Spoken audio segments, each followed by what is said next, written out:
So obviously, I'm addressing two different constituencies here, so I think it's worth talking about what I want to say about the two novels that I'm going to be talking about. And one of the things that I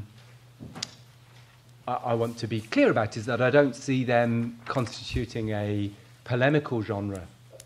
They're certainly not explicit critiques of the kind of circumstances that they describe. But I do think that they function in ways that open up spaces that a critique of the circumstances they describe might be articulated.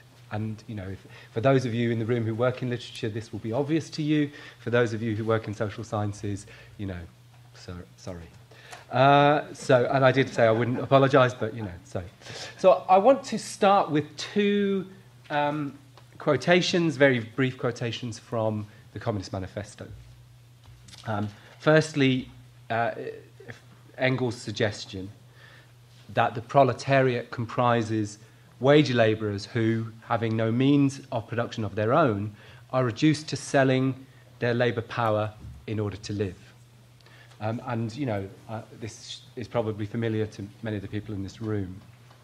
The second quotation from the manifesto that I'd want to just highlight is the claim that the organisation of the proletarians into a class and consequently into a political party is continually being upset again by the competition between workers themselves. And, we had comments about the extent to which the university has become a competitive environment yesterday, so we perhaps shouldn't be surprised that this competition between workers is one of the driving components of contemporary labour relations.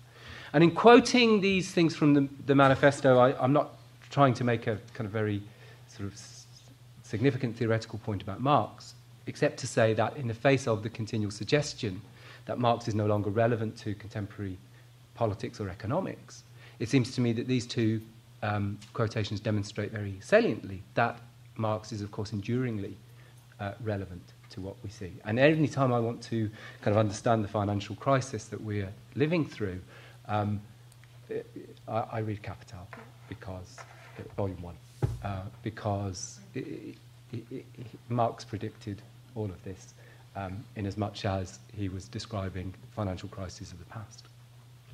So I want to think about these two senses, the sense that the proletariat, as opposed to, I suppose, the working class, is constituted through an absence of capital, and that the failure of those without capital to organise is beset by the presence of competition as being really significant in the two texts in terms of laying out how we might understand the significance of precarity. So I want to think a little bit about the kinds of models of precarity and precariat that might be useful for thinking about this. And I'm not particularly persuaded by Standing. I don't know what was said about him yesterday, but I think he's just not very interesting, either theoretically or descriptively. And certainly the attempt to codify a precariat that we've seen, for example, in the BBC class survey, seemed to me to be also less interesting than the kinds of models of a precariat that were coming out of the Euro May Day protests, and which I think I'd want to see continuing into organisations or movements like Occupy.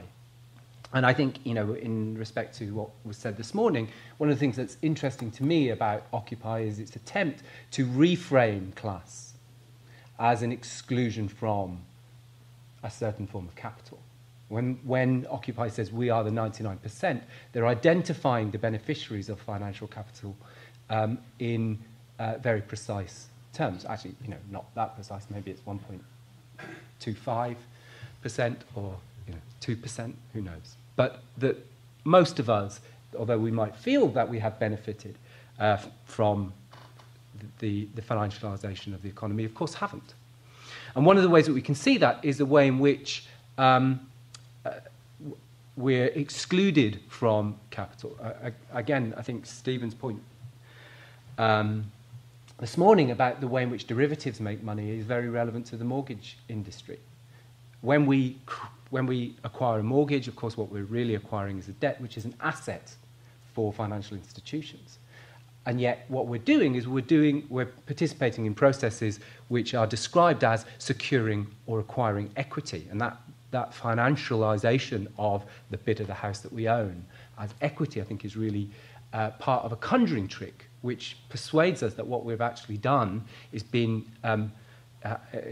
to be absorbed into capital, to take possession of capital. But of course, actually, what we have done is, participated in an enriching of a very small class who, offshore that money in order to avoid contributing to the social good via taxation. And many people's equity doesn't endure beyond their retirement, because of course they have to fund their retirement by turning that equity into care. What I think is interesting about the European movements that were the precarity movements is that they were trying to think about precariousness not simply as a form of oppression, but also simultaneously as a form of political subjectivity, so that the exploited could then grasp opportunities for coalition out of that precariousness. I think it's fair to say that as a movement, the precarity movement largely failed. It's gone away. But if we were to take Stephen's kind of analysis of Occupy seriously, I think we'd also have to say that Occupy is a movement which has emerged out of those discussions around precarity. And of course, one of its problems is that it encompasses groups of people that are too large.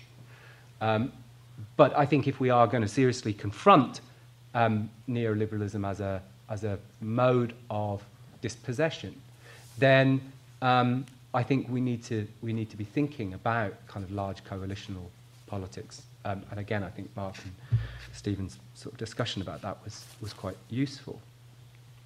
So, in terms of the kind of characters that these novels account, I'm interested in them because they're working in flexible employment. The work that this is coming out of is a book about white-collar labour and the way in which that is being represented fictionally and what that might say to our understandings of different kinds of national contexts. And I am using the UK as a nation. Michael and I have a disagreement about that. But that's because I think nationalism is false consciousness, and in a way it doesn't really kind of matter to me. But I think there are different histories, and I think that there's an historical history of welfare statism in the UK in the last 50 years, which extends across those nations within it. So the work is kind of trying to think about different kind of national contexts in which we might think about what is the nation doing, what kinds of stories of nationality might we understand, and how is the development of white-collar labour, and in particular insecurity within white-collar labour in these terms. So both of the narrators or protagonists in these novels are without capital. Neither of them, for example, owns their own home. And that's significant in a number of ways. In 8 Minutes Idle, the protagonist is living in rented accommodation, which he shares. He shares a room with his dad, and his dad is run over by a car and has to go into hospital. And he can't afford to keep paying the rent, so he moves into the office to sleep, temporarily at least.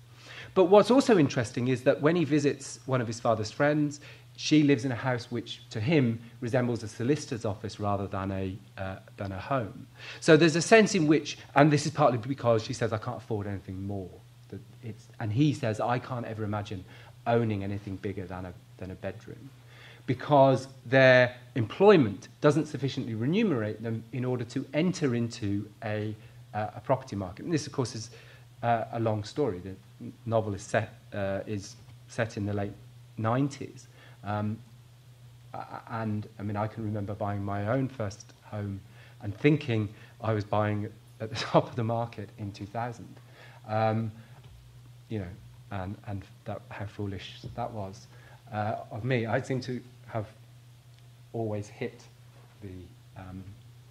the wrong end of the mortgage market. For example, I tied myself into a very high fixed rate mortgage in 2007. And I thought I was really smart for getting it for 10 years. So,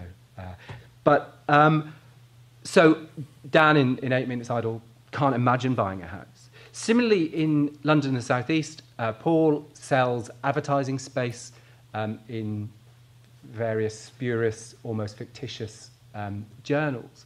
And he too is occasionally very well remunerated, but because of because his salary or his remuneration is about bonuses and rewards for sales, it's not sufficiently reliable, and his employment is constantly punctuated by redundancy, so he can't buy either. But in contrast to Dan, he sits at home on a Sunday flicking through the Sunday Times, reading articles about housing prices, reading articles about economic analysis of the housing market. And I think, you know, that speaks to the point that I think you made about property programs on the television, that the media is fueling the expectation that access to this capital is what you should achieve. But significantly, none of these characters can.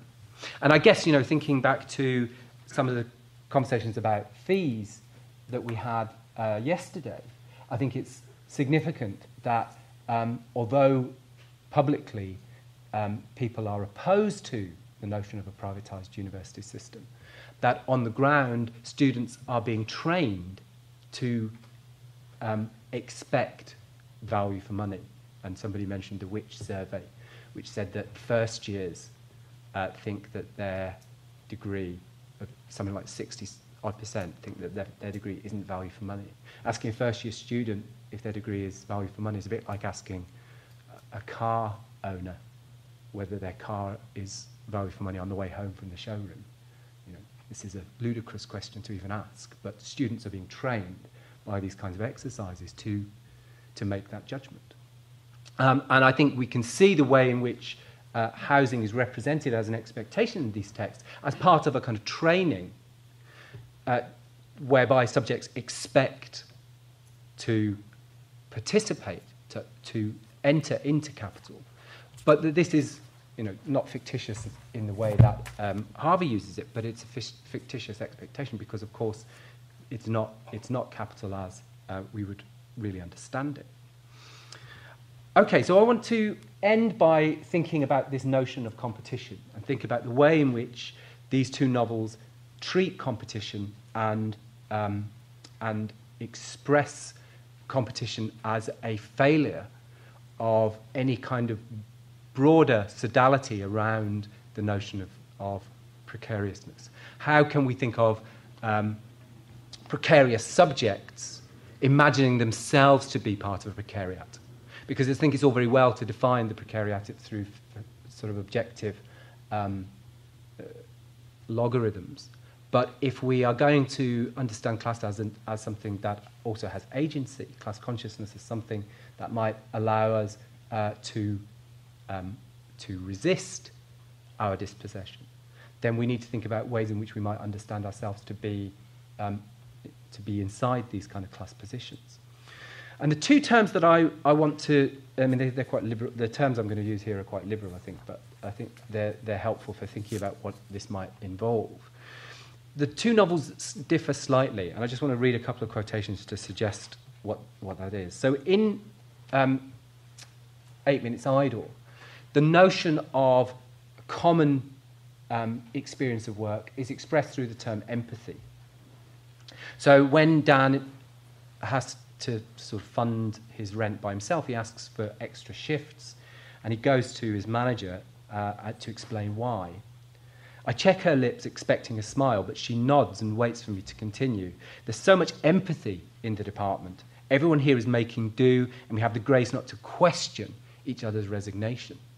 So we have this kind of idealized notion of empathy as something that allows workers to kind of get their shared precarity, to understand that the hardships that someone else suffers is kind of the same as the hardships that they themselves are suffering. By contrast, in London and the South East, the term there is very much pity. And that pity seems to be rooted in the fact that however able these characters are to recognise precarity in someone else, they never make that connect back to themselves. So at one point, there's a kind of complicated plot where the central character is asked to defect from one company to another, but not to include one of his close friends in this defection. And this turns out to be a trick, that the friend is actually the one who's being poached, but doesn't think he's got enough charisma to kind of poach the rest of the team, so gets Paul, the central character, to do it for him. And when they part, what they both think is for the last time, the friend Murray looks at him, and he's trying to read this look, and he says, "At first it seemed straightforwardly accusatory, angry. Then he thought there might have been sorrow in it too, and most strangely, unless he is mistaken, a trace of pity." Now, the strangeness there is entirely because Paul can't see that the precarity which he imagines Murray to be experiencing is actually his own precarity. And I think that my reading of that novel would be about this failure of empathy and its replacement with pity. And that's something that I think is kind of rooted in a concept of competition. Sort of the theoretical way I kind of came into this was via Butler's work on precarious life, because she uses the term precarious, so why wouldn't you? And she's relying on Levinas. And Levinas is kind of really interesting about ethics, because he sees ethics as being kind of essentially competitive. And we might usually perhaps think of Levinas as one of the good guys, and certainly I think of Butler as one of the good guys. But I think this is a real problem. Levinas describes looking at the face of the other as an ethical moment, because you oppose their precariousness with your own ontology, with your natural instincts to be. And he says, when you see the other, what happens is you recognize yourself as the usurper of the place of the other. So here we have a kind of ethics which is rooted in displacement, which is interestingly exactly where, and I'm conscious I'm using displacement here in a different way from Thomas, but interestingly, this is exactly the term that Hayek uses when he describes what he thinks social Darwinism does. Social Darwinism for him is at the institutional level or the level of rules. And what it involves is that the followers of successful rules displace unsuccessful ones. So we all learn, that if you do this, you do well, and therefore we do that, and we displace these other people. So clearly, this is kind of unethical in Levinas's terms, but actually the terms are identical. It's just about choosing or refusing competition.